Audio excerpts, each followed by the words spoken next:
Eh bien, bonjour à tous. Je suis ravi de vous accueillir à cet événement en live avec l'artiste Tal Waldman depuis son studio parisien pour une demi-heure à la fois d'échanges avec Éléonore Blanc, qui est journaliste, éditorialiste à euh, l'officiel des galeries et des musées.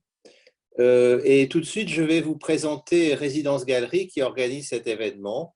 Résidence Galerie, c'est un lieu que je viens de créer pour y rencontrer les artistes à l'occasion d'accrochages, de vernissages, de finissages, d'événements. Elle héberge les artistes éventuellement pour quelques jours pour leur donner l'opportunité de connaître le Pays Basque pour ceux qui ne sont pas du Pays Basque. C'est une galerie que j'appelle en souriant, mais pas trop, post-Covid-19, qui se visite que sur rendez-vous pour donner à voir des œuvres d'artistes émergents ou confirmés, comme Tal Waldman, pour les rencontres entre le public des collectionneurs, les amoureux des arts, les œuvres et l'artiste. Elle est située au 6e étage d'un immeuble en plein centre de Biarritz, et je dis en plaisantant quelquefois que c'est la galerie la plus élevée des Pyrénées-Atlantiques ou d'Aquitaine.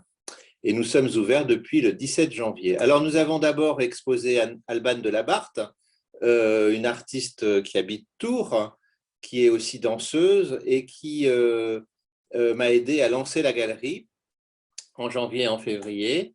Marine Bonzon, qui est une artiste biarrotte depuis 2 générations, qui a été exposée en fait tout le mois de mars et début avril. Et aujourd'hui, Tal Waldman, qui sera exposé tout le mois de mai, qui est venu 2 jours pour lancer l'exposition et que nous allons retrouver depuis Paris en streaming grâce à la technologie depuis son atelier d'artiste à Aubervilliers.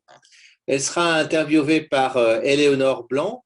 Éléonore Blanc qui se présentera peut-être tout à l'heure, qui est en fait journaliste à l'officiel des galeries et des musées et qui nous fait le plaisir de nous rejoindre pour interviewer Tal Waldman, à qui donc je passe la main pour l'interview de Tal Waldman par Éléonore Blanc. Ça sera suivi d'une séquence de questions-réponses. Une de vos sources d'inspiration principales, c'est le souvenir, la notion d'introspection et schéma intérieur. Maintenant qu'on a compris ça, est-ce que vous pouvez nous parler un peu plus de votre projet actuel qui est exposé, donc, comme vous l'avez dit, à la Résidence Galerie, Hasard dirigé, sous le prisme de votre processus créatif? Est-ce que c'est possible de nous éclairer là-dessus, s'il vous plaît? Oui, c'est un projet qui, son titre l'indique, c'est un hasard dirigé. C'est un processus qui donne place à l'expérimentation des hasards et l'ordre. Il touche vraiment le sujet des chaos et ordre. Et je dirais qu'il est inspiré par 2 choses, par un processus stochatique qui donc parle de hasard et souvent est associé à des disciplines scientifiques.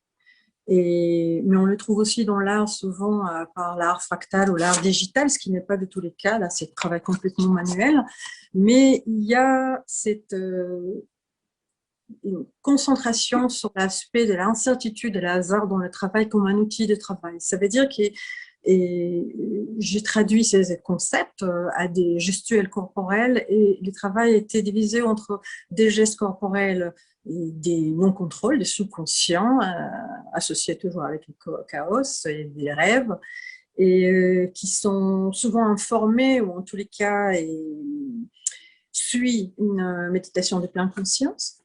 Et puis, des allers-retours avec des couches de travail, avec les dessins maîtrisés, méticuleux, des dessins de miniatures.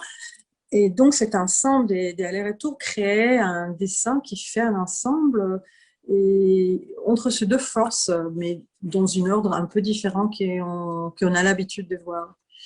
Et je peux dire peut-être aussi que c'est un projet que je le trouve kinétique.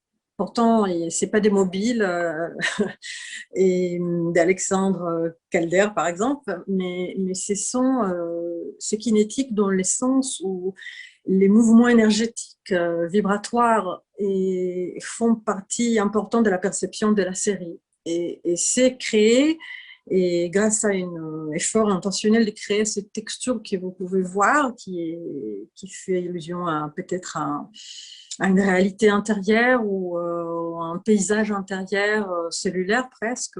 Merci à Éléonore Blanc de s'être prêtée au jeu de l'interview. Et puis merci à Tal d'avoir consacré le temps nécessaire à la préparation de cet événement. Et je vous souhaite à tous une très bonne fin de journée.